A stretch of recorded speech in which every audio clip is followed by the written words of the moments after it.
I'm heading up to Liverpool to find my first property purchase of 2026, but I'm completely torn on what to do.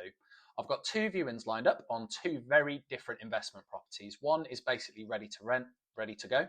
The other one is a little bit of a mess. But I'll take you through every single room. I'll break down the numbers, the return on investment, and at the end of the video, I'll let you cast your vote on which one I should go for. So let's get started. This is the first property that I'll be looking to view. It's a two-bed in Liverpool. What caught my eye is, of course, it looks very well looked after on the outside cosmetically, but then also you can see the chimney, the roof, some of the biggest costs that you can have in property look very well maintained. Up for offers in the region of £120,000, EPC of C, so with all the changes that are coming up as well. Obviously that's a big plus. I can see the bathroom there doesn't need a whole lot of work, which caught my eye. Same thing with the kitchen. For me, being quite far away, it's a very fine balance between obviously how much work is involved and the cost and, well, yeah, the distance. Front room doesn't need a whole lot of work once again. Another picture of the front room, another shot of the kitchen. Very spacious, big kitchen, which is quite nice to see in a Liverpool property because they don't tend to have those. Bathroom again, very nice. This being one of the bedrooms, this being the other bedroom, so both very spacious and then not much of a back area. But yeah, a big factor in this is going to be cost with this particular property, but obviously where you get in some areas, i.e. a really nice property that doesn't need a lot, you're going to have to pay for that on the flip side of things. So yeah, I'll be curious to see what happens with this one. Make sure you stick around to the end of the video because with both these properties, there are a couple of surprises. I'll run through the estimated rents and also the return on investments.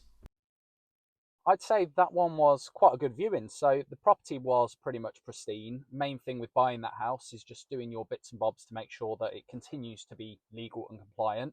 But I don't really have any huge concerns there. Checked out the consumer unit. That seems to be quite up to date. But the current owner is a landlord as well, but they're looking to sell it and they've owned the property since around about 2012. But since then, it's been rewired. It's had the roof replaced. Main thing is the boiler is about 13 years old, but that's also serviced yearly, which is quite good.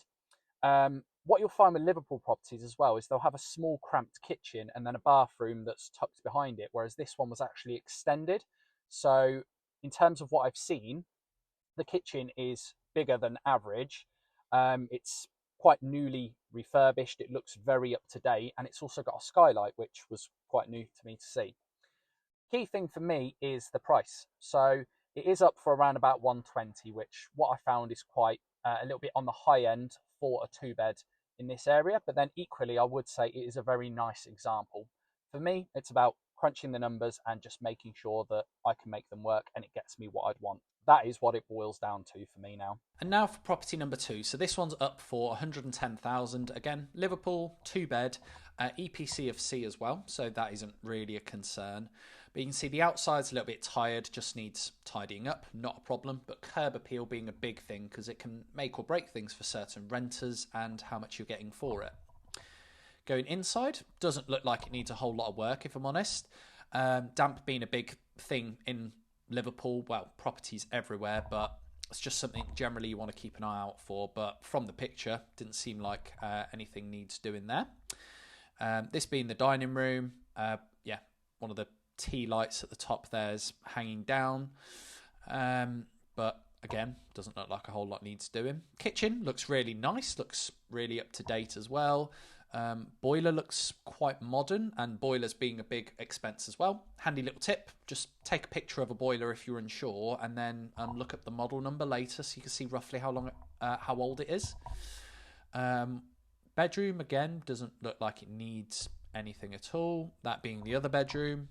So bathroom looks quite nice, but yeah, quite a promising property as well, and it's up for £10,000 less than the other one, so I'm quite looking forward to it. That is another viewing all done. So although the property was up for a better price, I will say it needed more work than I expected. Even when I pulled up, you could see the outside. It wasn't the cleanest, wasn't the tidiest, wasn't the best looked after.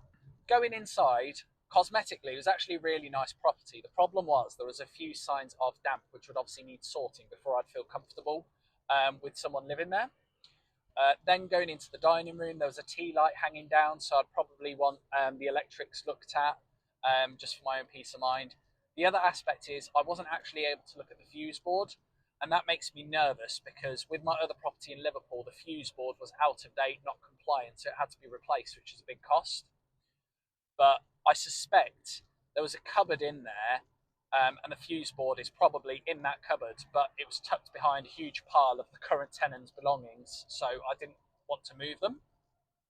Going into the kitchen, it was a nice kitchen. Boiler was in there as well, which is quite modern, which is nice to see. But then when you step out back as well, the back sort of area or garden, if you can call it that, yeah, that needed a fair bit of work. Going upstairs, the bedrooms are absolutely huge. Again, didn't need a whole lot doing to them. But then going into the bathroom, the shower in there probably need replacing. So a little bit more money than expected to go into it, but it is up for a good price. So for me, it'll be a matter of stacking the numbers and seeing if it makes sense.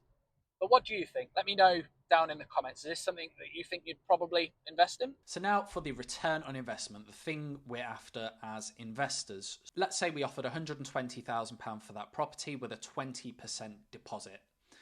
That property would probably rent for about 800 to 825 a month. Let's call it 800. You'd have monthly costs of about £576 a month, and that consists of a mortgage at 460.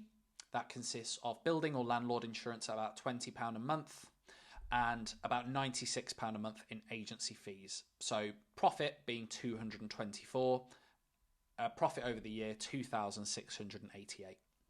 At the start, obviously you'd have to put in the deposit, which would be 24,000, stamp duty at 6,000, legal costs 1,300, product fees, let's say a couple of grand, and £1,000 just to get it up and running. So to do your legal compliant checks at the start, licensing, finding tenants for the property.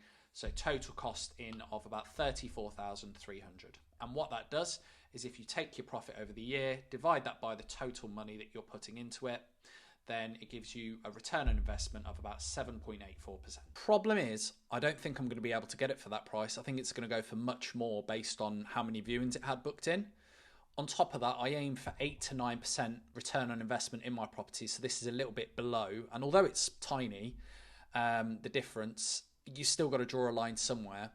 The key thing is this property needs very little, if any, work.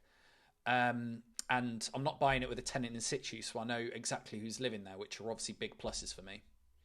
Going on to property B, so similar to the first one, rent being about £800 a month, but purchase price of £110,000. That drops the mortgage payment a little bit down.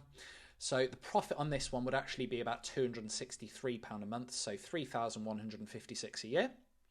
Based off of the lower purchase price, £22,000 for the deposit, £5,500 for the stamp duty, £1,300 again for the legals, £2,000 for the product fees, but instead I've said about £2,500 to get it up to scratch. But for this one, the return on investment will work out to 9.48%, which is obviously a lot more in my ballpark, but I live 2-3 hours away from this property, so that'd be something to consider. So yeah, you have all the information that I have, but which property would you invest in? Of course, they both have their massive upsides and downsides, but which would you go for? Property A or property B? Leave your thoughts down in the comments. If you appreciate this type of content, appreciate my 600 miles of driving over a couple of days, be sure to hit the like button. If you want to find out which one I go for, make sure to hit subscribe to the channel. But thanks so much for watching, and I'll see you in the next one. Bye bye.